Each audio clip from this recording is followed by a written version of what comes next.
Space, यानी एक ऐसी अनंत और गहरी दुनिया जिसके राज शायद ही कोई पूरी तरह सुलझा पाया है। आज के इस एक्सप्लेनर में हम एक ऐसे अनप्रेसिडेंटेड ग्लोबल अलायंस, यानी एक ऐसे अभूतपूर्व गठबंधन के बारे में बात करने वाले हैं जो सीधे सितारों की दिशा और दशा बदलने की ताकत रखता है।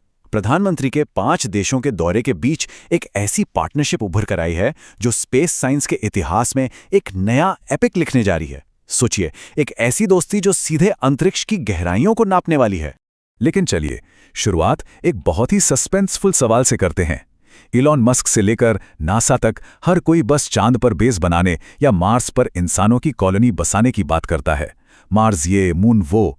लेकिन वीनस यानी शुक्र ग्रह, उसके बारे में ऐसी खामोशी क्यों है? आखिर इस ग्रह को कॉलोनाइजेशन के कन्वर्सेशन से पूरी तरह से बाहर क्यों रखा गया है? क्या है वीनस का वो खौफनाक सच जिसके बारे में कोई बात नहीं करना चाहता?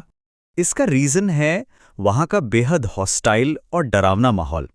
देखिए, साइज के मामले में वीनस हमारी पृथ्वी के लगभग बराबर ही है, लेकिन वहां का एटमॉस्फेयर किसी खौलते हुए नरक से कम नहीं है। सांस लेने लायक हवा तो भूल ही जाइए। वहां का टेम्परेचर इतना ज्यादा एक्सट्रीम है कि अगर वहां सॉलिड लेड यानी सीसा भी रख दिया जाए तो वो भी पल भर में पिघल जाएगा।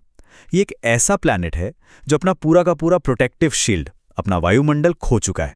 Okay, let's dive into this. आखिर वीनस का ये हाल हुआ कैसे? चलिए इसे स्टेप बाय स्टेप समझते हैं।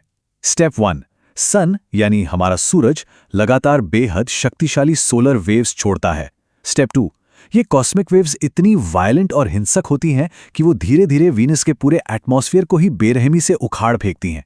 और स्टेप 3, रिजल्ट ये होता है कि वीनस एक झुलसते हुए बंजर वेस्टलैंड में बदल जाता है।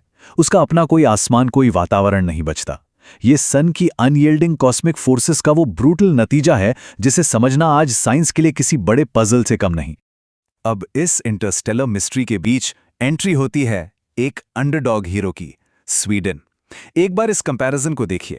एक तरफ स्वीडन की टोटल पॉपुलेशन सिर्फ 1 करोड़ है, सिर्फ 1 करोड़।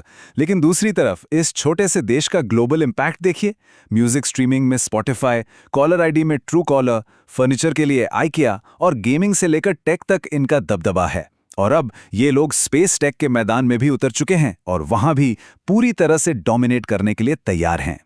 और ये बात बिल्कुल कंफर्म हो गई जब स्वीडन के प्राइम मिनिस्टर ने एक बहुत ही मैसिव अनाउंसमेंट की। उन्होंने दुनिया के सामने ऑफिशियली कहा कि स्वीडन को भारत के साथ वीनस मिशन पर आगे बढ़ने में गर्व है।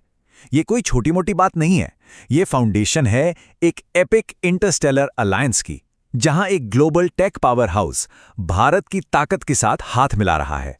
असल में स्वीडन ने भारत की एक्सेप्शनल स्पेस अचीवमेंट्स की खुलकर तारीफ की। स्पेसिफिकली साल 2023 में चंद्रयान के उस ट्रायम्फेंट लूनर लैंडिंग की बात हुई जिसने पूरी दुनिया में भारत की ताकत का डंका बजा दिया था। स्वीडन इस बात को बखूबी समझता है कि इंडिया की स्पेस कैपेबिलिटीज अब किस इमेंस लेवल पर पहुंच चुकी हैं। और इसी ट्रस्ट के फाउंडेशन पर लॉन्च होता है इस मिशन का अल्टीमेट टूल वीएनए, यानी वेनुसियन न्यूट्रल्स एनालाइजर। ये एक बेहद स्पेशलाइज्ड स्वीडिश इंस्ट्रूमेंट है।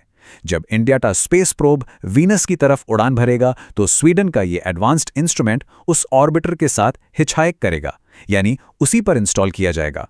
और इसका काम होगा उन सोलर पार्टिकल्स को स्टडी करना जहां तक आज से पहले कोई नहीं पहुंच सका। चलिए इस मिशन के साइंस को थोड़ा रैपिडली ब्रेकडाउन करते हैं। इसके ऑब्जेक्टिव्स एकदम क्लियर हैं। पहला, वीनस को ऑर्बिट करना। दूसरा, सूरज से आने वाले चार्ज्ड सोलर पार्टिकल्स को डीपली स्टडी करना। तीसरा, उन पार्टिकल्स का वीनस के बचे खुचे एटमॉस्फेयर के साथ जो इंटरैक्शन होता है उसको एनालाइज करना। और सबसे बड़ा मकसद, उन रहस्यमयी सोलर विंड्स की मिस्ट्री को सॉल्व करना जिन्होंने वीनस को तबाह कर दिया। एंड दिस ब्रिलियंटली इलस्ट्रेट्स कि डीप स्पेस की इन मिस्ट्रीज को सुलझाना हमारे अपने होम प्लैनेट के लिए कितना ज्यादा क्रूशियल है।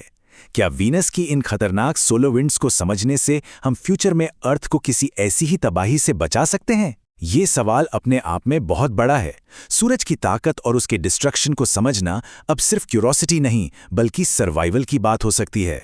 खैर, अब कॉस्मोस की इन अनंत गहराइयों से थोड़ा वापस अपनी अर्थ पर आते हैं, क्योंकि इंडिया और स्वीडन के बीच जो ये अलायंस बन रहा है वो सिर्फ सितारों तक लिमिटेड नहीं है। डिप्लोमैटिक रिलेशंस का ग्राफ इतनी तेजी से ऊपर जा रहा है जिसे देखकर कोई भी हैरान रह जाए।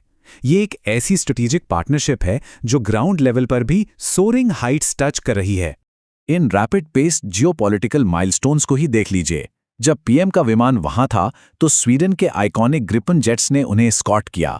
उसके अलावा 2027 तक एक फ्री ट्रेड एग्रीमेंट एक्सपेक्ट किया जा रहा है। स्वीडन के टेक सेक्टर को इंडिया से हाईली स्किल्ड वर्कफोर्स इंपोर्ट करने की सख्त जरूरत है, और इन सबके साथ साथ दोनों देशों के बीच मिलिट्री कोऑपरेशन भी बहुत तेजी से बढ़ रहा है। और इन सबके बीच एक ऐसी घटना हुई जिसे देखकर सच में ऑ फील होता है। स्वीडन ने विजिटिंग प्राइम मिनिस्टर को अपना highest state honour the Royal Order of Polar Star Commander Grand Cross dedicate किया। ये कोई आम पुरस्कार नहीं है, ये फॉरेन लीडर्स को दिया जाने वाला उनका सबसे बड़ा सम्मान है। और यहां पर फोकस करने वाली बात यह है कि ग्लोबल लेवल पर पीएम को मिलने वाला ये 31st यानी 31वां बड़ा ऑनर है। ये नंबर अपने आप में इस बात को सीमेंट करता है कि ग्लोबली और खासकर यूरोप में इस न्यूली एलिवेटेड पार्टनरशिप की स्ट्रेटेजिक इंपॉर्टेंस कितनी ज्यादा मैसिव हो चुकी है। अब पिछले कुछ पॉइंट्स से एक बहुत क्लियर रियल वर्ल्ड इम्प्लीकेशन निकल कर आती है। जब स्वीडन जैसे डेवलप्ड नेशंस इंडिया की टेक वर्कफोर्स पर रिलाई कर रहे हैं तो इसका सीधा सा मतलब है कि इस high stakes technology driven job market में कंपटीशन नेक टू नेक होने वाला है। एक सिंपल कॉलेज ग्रेजुएशन अब सर्वाइव करने के लिए बिल्कुल काफी नहीं है। आज का टेक फ्यूचर डिमांड करता है इमीडिएट अपस्किलिंग की। अगर आगे बढ़ना है तो नई स्किल्स सीखना एब्सोल्युटली क्रूशल है। Now, what's really interesting about this slide is कि सोर्स मटेरियल में करियर 24/7 के इन अपस्किलिंग प्रोग्राम्स के बारे में बात की गई है।